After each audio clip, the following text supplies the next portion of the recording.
उत्तर प्रदेश में 2027 के विधानसभा चुनाव से पहले तमाम राजनीतिक दल 2026 में होने वाले ज़िला पंचायत के चुनाव को लेकर तैयारियों में जुटी हुई हैं और इसे सेमीफाइनल माना जा रहा है।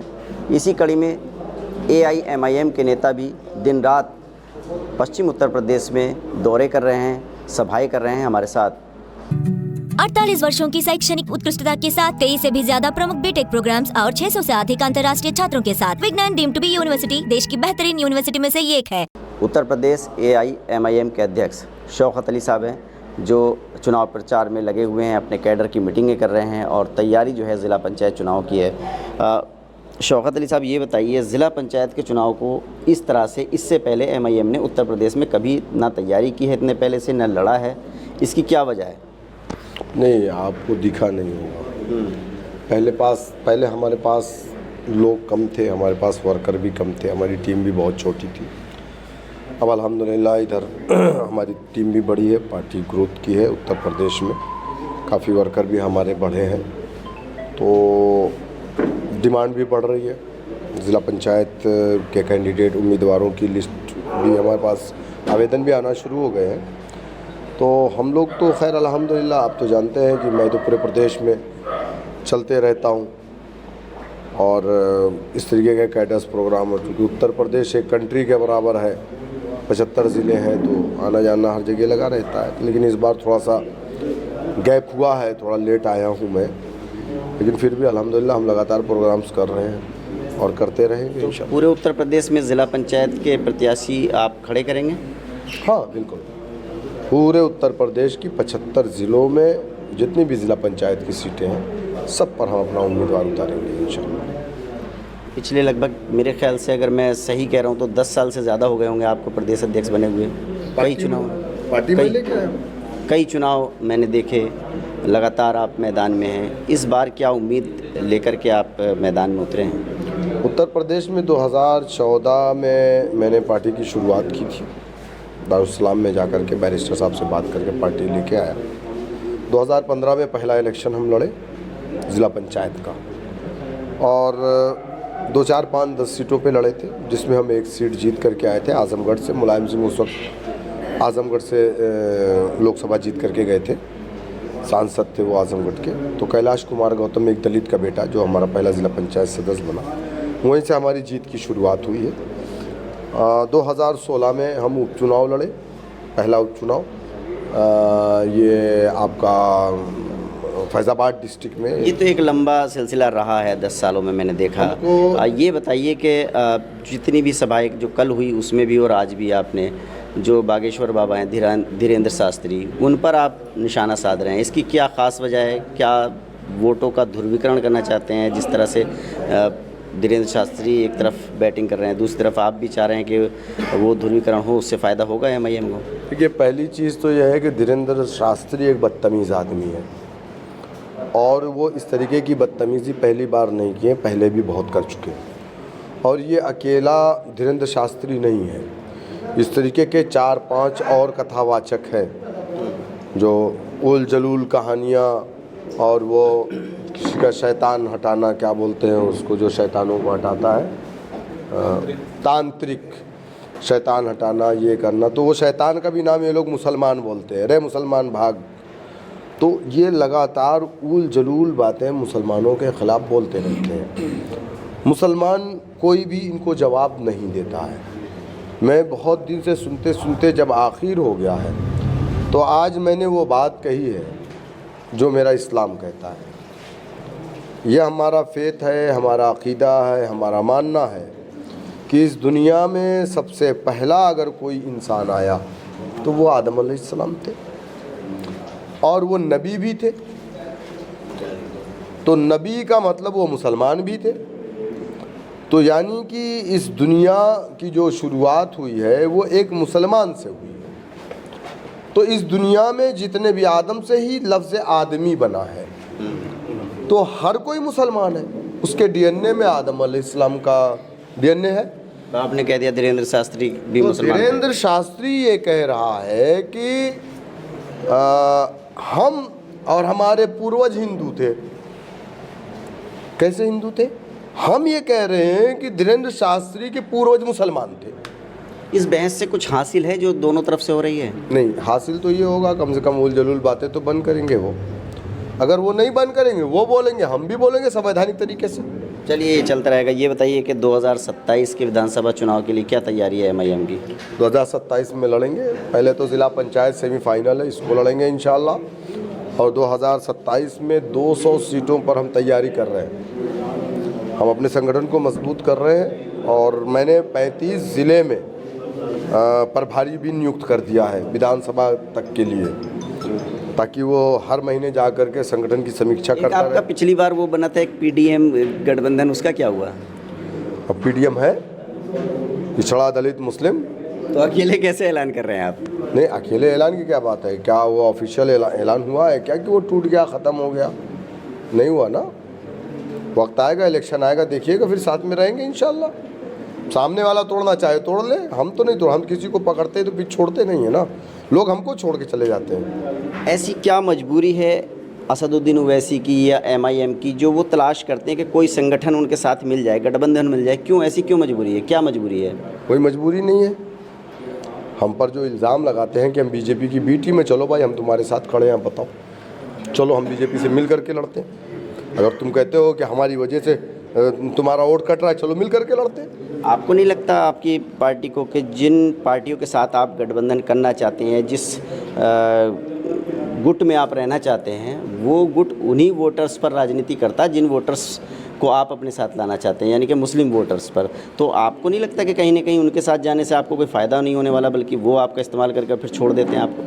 देखिए, अभी तक तो ये हुआ 75 सालों से कि लोगों ने राजनीति हम पर नहीं किया, बल्कि हमको डिस्पोजल गिलास की तरह इस्तेमाल किया है। और आज तक मुझे अफसोस इस बात का है कि मुसलमानों ने कभी भी अपनी कंडीशन पर वोट नहीं डाला।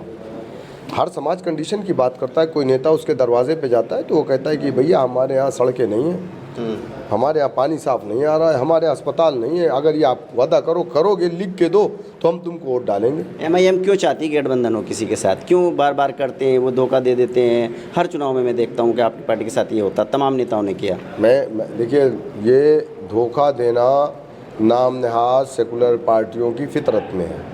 हम तो किसी को धोखा नहीं देते। चलिए, अच्छी बात है, आपने इस बात को खुद कबूल किया और कह भी रहे हैं कि धोखा दे देते हैं। हम तो नहीं किसी को धोखा दे रहे हैं ना। क्यों? जब आप ये कहते हैं कि हम ख़ास तौर से मुस्लिम्स के लिए पार्टी काम करती है, मुस्लिम तंजीम कहलाती है, मुस्लिम क़यादत कहलाती है, तो एक बड़ा तबक़ा जहाँ 50% मुस्लिम मतदाता हैं, 60%, 70% तक हैं किसी किसी सीट पर, फिर भी एमआईएम को लगता है कि जब तक किसी दूसरे संगठन का साथ नहीं मिलेगा, गठबंधन का साथ नहीं मिलेगा, तो चुनाव में कहीं टिक नहीं पाएंगे। नहीं, हमको कभी नहीं ऐसा लगा। हम लड़ेंगे, जिद्दोजहद करेंगे, क्यों कहते हैं फिर कि गठबंधन अगर होगा तो गठबंधन धर्म हैदराबाद में निभाएगा? हमारा गठबंधन किससे रहता है? हैदराबाद नहीं, उत्तर प्रदेश की बात कर रहे हैं हम। हैदराबाद इंशाल्लाह जीत के आएंगे इस बार। आप देखिएगा, वक्त लगता है, बच्चा एक दिन में बड़ा नहीं होता।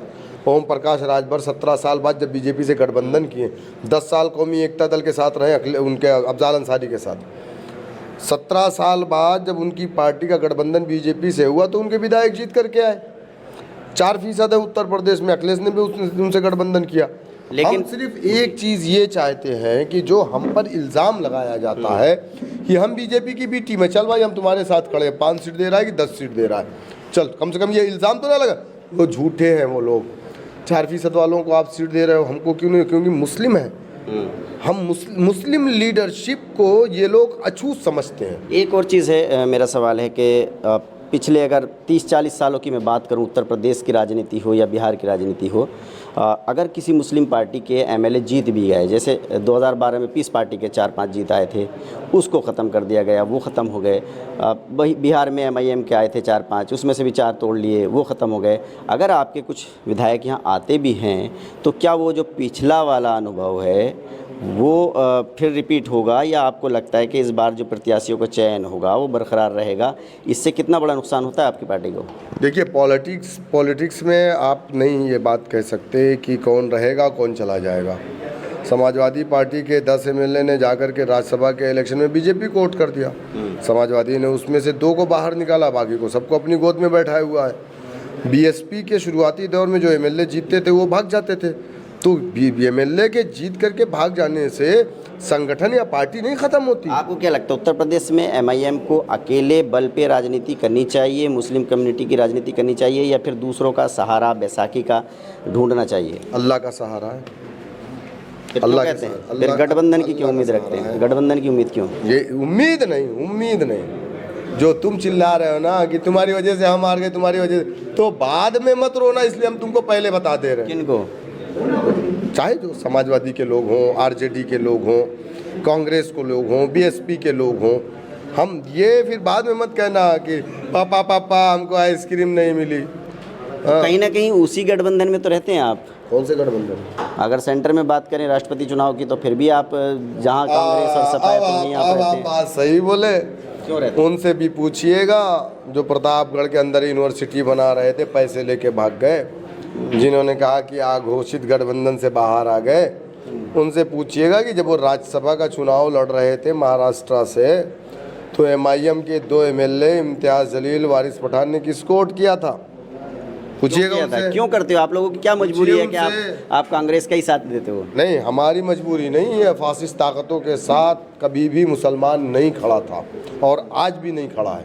हमको मालूम है कि बीजेपी हमारी दुश्मन है। तो आप बाहर भी तो रह सकते हैं, मजबूरी है क्या उसको वोट देना, समर्थन करना? आप बाइकाट कर सकते हैं, अपना वोट ना दें। मजबूरी नहीं है, हम फासिस्ट ताकतें मजबूत ना होने पाए, इसलिए हम थोड़ा देखिए, दोनों सांप तो दोनों हैं। सांप, आप जब पानी में जाते हैं तो एक सांप होता है जो काट लेता है, तो जहर नहीं होता उसके अंदर, और एक सांप ऐसे घूमता है रोड पे, वो काटता है तो इंसान फौरन मर जाता है। तो सांप तो दोनों हैं, एक थोड़ा ज़्यादा जहरीला है, एक कम जहरीला है। कौन दोनों? कम जहरीला कौन सा है? कांग्रेस को मान लीजिए आप। अच्छा। हाँ, बीजेपी ज़्यादा जहरीली है, समाजवादी कम जहरीली है। पिछली बार बात चल रही थी, कई चर्चाएं हुई कि बसपा के साथ हाथ मिल सकता है एमआईएम का, लेकिन हुआ नहीं था। उसके बाद चंद्रशेखर के साथ बात चल रही थी, फिर भी नहीं हुआ था। तो अभी किसी दल से कोई कम्युनिकेशन, कोई बातचीत चल रही है? नहीं, किसी से कोई बात नहीं है। पिछली बार जो बात थी, जो सच्चाई थी, वो मैंने आपको बता भी दिया था। अशोक सिद्धार्थ से 2021 में हमारी 2 घंटे मीटिंग हुई और बहन जी के कहने पे हुई थी। हम लोग साथ बैठे थे, सब कुछ सारी चीज़ें डन थी। एकाएक उन लोगों ने इनकार किया। खैर, उस पर हमें कोई अफसोस नहीं, हम चुनाव लड़े, हमारे पास कैंडिडेट भी थे। ये उपचुनाव में कुंदरकी का जो उपचुनाव हम लोग लड़े, ये 9 सीटों पे जो होना था, इस पे भी चंद्रशेखर के वैसी साहब की सारे लोग मिल करके बैठ करके बात किए। अशोका रोड 34 नंबर पे वहाँ बात हुई, सारी चीज़ें डन हो गई। उसके प्रदेश अध्यक्ष के साथ बैठ करके लखनऊ में हम लोगों की मीटिंग हुई। संबल हिंसा की जो रिपोर्ट के बारे में चर्चा हो रही है कि रिपोर्ट लीक हो गई है, उसमें जो जनसंख्या है उस डेमोग्राफी में चेंज हुआ है, मतलब पलायन कर गए हिंदू समाज के लोग 1947 के बाद से। आपको क्या लगता है इस रिपोर्ट पर? फर्जी है, सब फर्जी है ये सब। अच्छा, ये रिपोर्ट कौन तैयार किया है? कौन रिपोर्ट तैयार किया, आप बताइए मुझे। कमीशन बना था, जुडिशियल कमीशन, जो सरकार ने बनाया था, उत्तर प्रदेश सरकार ने बनाया था। 3 लोग उसमें थे। खत्म बात, लाठी भी उनकी, भैंस भी उनकी। तो क्या उम्मीद कर सकते हैं आप? वहाँ पे समाजवादी पार्टी के विधायक के बाग में बुलडोजर चलाया कि सरकारी ज़मीन कब्जा रखी थी। अब वो हो सकता है सरकारी ज़मीन, समाजवादियों ने बहुत सारी ज़मीनें कब्जा कर, बहुत सारी कब्रिस्तानों पे कब्जा कर रखा है। अब हो सकता है, अब चूँकि मुझे उसके बारे में नॉलेज नहीं, आप बता रहे हैं, पता करूंगा, हमारी टीम है वहाँ पे पता करेंगे कि कैसी ज़मीनें थी। हो सकता है कब्जा किया हो, अगर कब्जा नहीं किया होगा, अगर ऐसे ही थोड़ा कुछ ना कुछ तो लीगल मामले 2027 में किसकी सरकार बनने जा रही है यूपी में? समाजवादी की नहीं बनेगी। समाजवादी पार्टी नहीं बनेगी। किसकी बनेगी? अब किसकी बनेगी नहीं मालूम, लेकिन समाजवादी नहीं बन आएगी सत्ता में, क्योंकि 20% मुसलमानों ने 90% वोट डाला, अपना 90% वोट डाला। एमआईएम में की जो 200 सीटों पे चुनाव लड़ने की तैयारी है, उसमें से कितने जीत के आएंगे? हम लोग, हो सकता है सब जीत जाए। देखिए, एआईएमआईएम उत्तर प्रदेश के अध्यक्ष हैं शौकत अली, और लगातार मेहनत कर रहे हैं। जो पंचायत चुनाव, ज़िला पंचायत के चुनाव आने वाले हैं, उसके लिए कैडर की मीटिंगें कर रहे हैं और जगह जगह जा कर के कार्यकर्ताओं में जोश भरने का काम कर रहे हैं। साथ ही वो दावा कर रहे हैं कि 2027 के विधानसभा चुनाव में एमआईएम 200 सीटों पर प्रत्याशी खड़े करेगी, और उम्मीद उनको है कि 200 के 200 जीतने वाले हैं। बड़ी बात उन्होंने कही कि समाजवादी पार्टी की सरकार 2027 में नहीं बनेगी।